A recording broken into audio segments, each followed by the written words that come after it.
In this video, we're going to talk about how to move around the neck. I have a little bit of an exercise that I think is going to help you understand the board a whole lot better. So let's get right to it.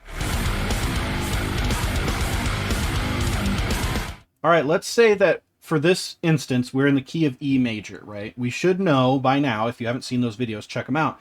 But we should know that E major is these 7 chords. We got E major, F sharp minor, G sharp minor, A major, B major, C sharp minor, and then D sharp half diminished, and then back to E.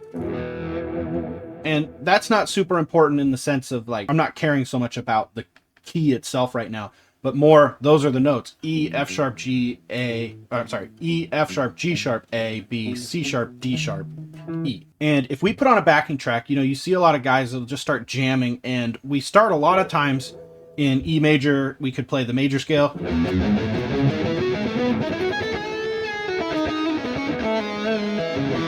Or people will go to the relative minor, C sharp minor.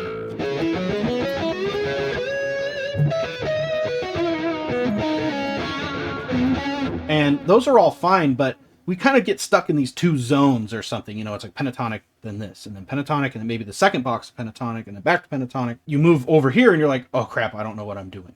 I don't know how this scale works. And now I'm on this string or this string and I don't know how it works. It's a kind of a natural process that we all had to go through at some point. So don't feel bad if that's where you're at. However, this next thing that I like to do, it's an exercise that I like to give out that really puts the guitar into perspective on each string and in all keys. Let's take, again, we're in E. So we'll start on the high E, and we're going to go E, F sharp, G sharp, A, B, C sharp, D sharp.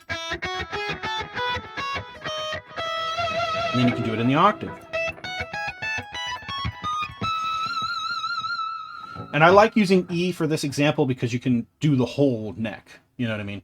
It's not just, you know, one box, one box, one box. But if I put on this C sharp minor backing track,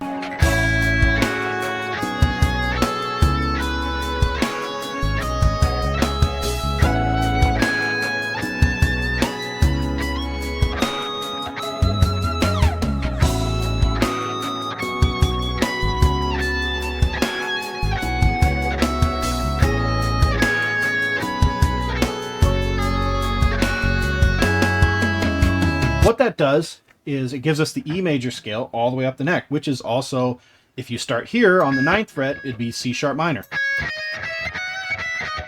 Or if you start here, it'd be B mixolydian. Or A Lydian.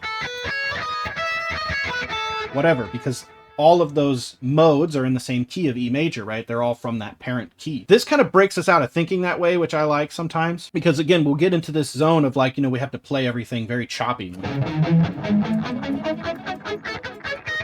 If you're trying to sing on the guitar or play something that's melodic, how many singers do you know go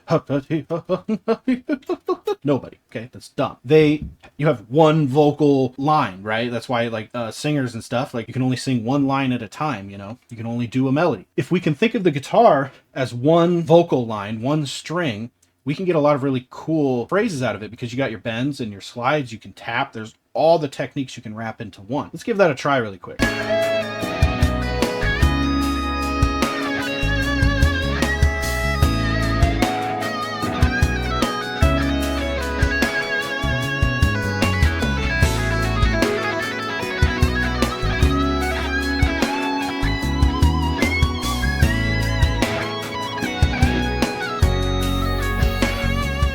You see how that's like a little more musical? It's a little more note friendly, not just like pattern friendly. And you have all these different jumps you can do and open strings and things like that just really bring it to a whole other level. A couple things that I did there, instead of just going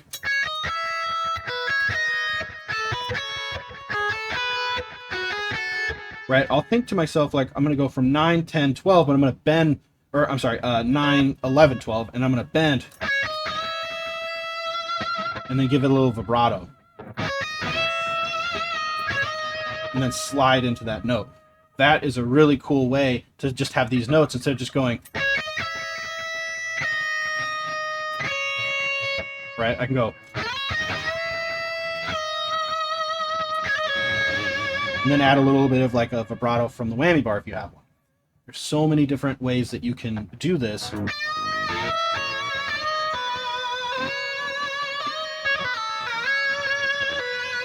And make it more musical rather than scaly and weird, you know, because you could go, you know,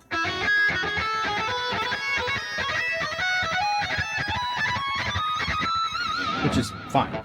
But the more you jump around, those intervals in between really make for a good melody.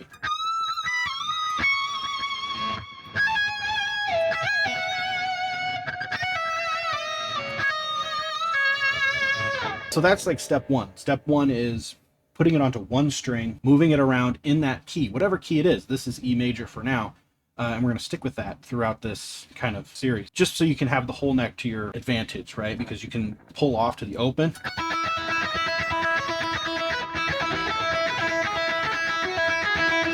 You can also tap some stuff too, because you just tap any of these notes and then play anything down here.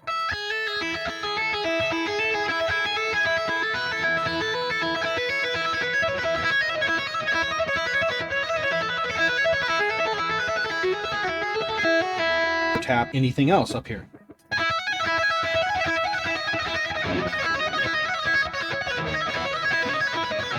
And you're always going to be correct, which is kind of what we want, to not have to sit here and worry so much.